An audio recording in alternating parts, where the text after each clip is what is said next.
Today I am going to be showing you how to make 6 basic macrame knots. With these knots, you can make some really cool projects. I made this wall hang here, which is a really pretty piece that can go in your home. Or if you're looking for something more practical, I also made a reusable fruit bag that is perfect for trips to the farmer's market.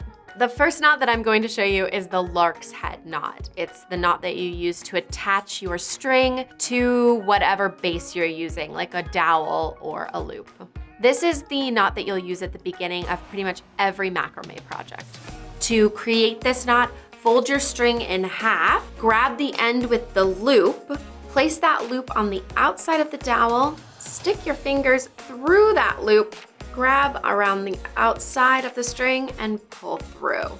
And that'll give you a nice loop knot at the top of your dowel. The second knot that we are going to learn today is the square knot. So you'll see this in the majority of projects, I would say. The square knot is just how it sounds. It ends up making a square shape. To form this knot, you will start by making a figure 4 shape on the right-hand side of your string.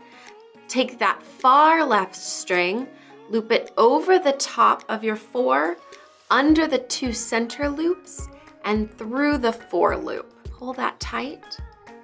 And then you finish this knot by doing the same thing on the other side. So make a 4 on the left-hand side of the string, take the right-hand string, loop it over the 4, under the 2 center loops, and through the figure 4, and pull tight. As you're beginning with a square knot, just think in your head, over, under, and through. And that'll be a good tip to keep you on track.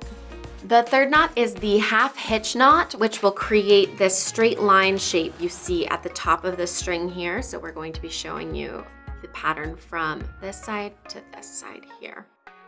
Take the far left string, drape it across your project in a straight line. Then take the string that is on the far left now and wrap it around that string, keeping this string in the direction that you'd like the line to travel.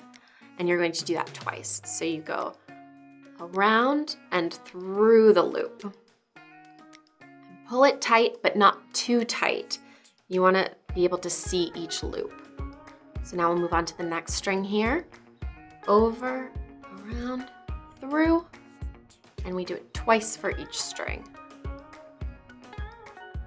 The fourth knot we're showing you is the diagonal half hitch. So it's the same concept as the half hitch, it's just the diagonal version instead of the straight line version.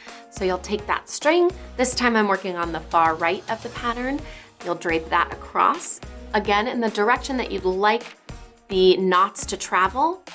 Find the string that is now the new far right of your pattern and wrap it up and around your guiding string and cinch it tight. And we'll do that twice per string, so one more time.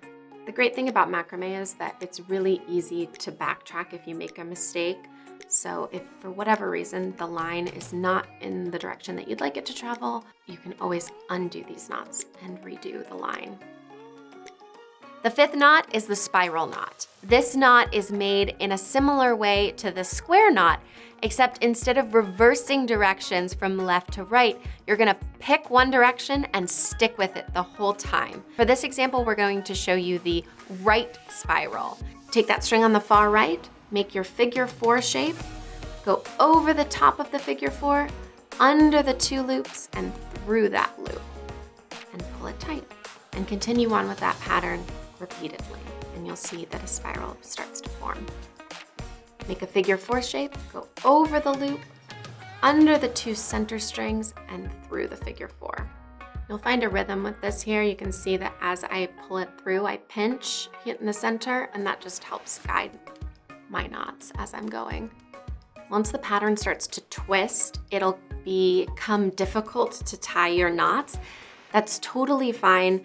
What you can do is just swap it around and continue on the right side, and that'll keep the spiral. The final knot we're showing you today is the gathering knot. Macrame plant hangers are really popular right now, and you will finish the pattern oftentimes by making a gathering knot. To create this knot, you're going to need a new piece of string. You're gonna fold that string just at the top.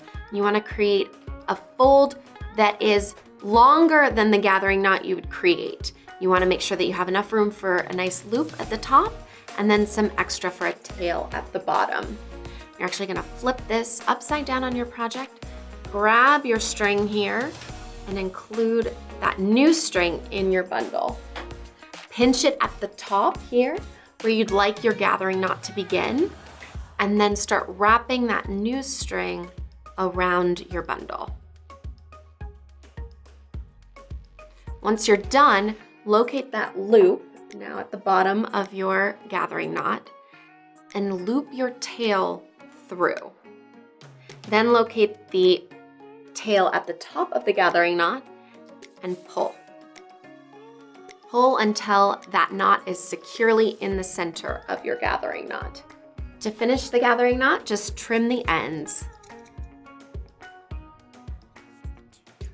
And then you can tuck those cords under the gathering knot so they're hidden. Sometimes when you're just starting out in macrame, it can seem overwhelming or confusing. That's totally normal. The best part about macrame is it's really easy to untie these knots and try again. So don't be afraid to practice a couple of times. And if you mess up, just undo the knots. If you are a beginner to macrame, I recommend looking up some patterns. Now that you know these basic knots, there are hundreds of patterns all over the internet that'll get you started with some great pieces that you can use to decorate your home. Thank you so much for watching this beginner's guide to macrame knots. I hope you learned a thing or two. If you'd like to learn more things, we have a ton more videos. You can check some out right here or watch all of our videos by subscribing.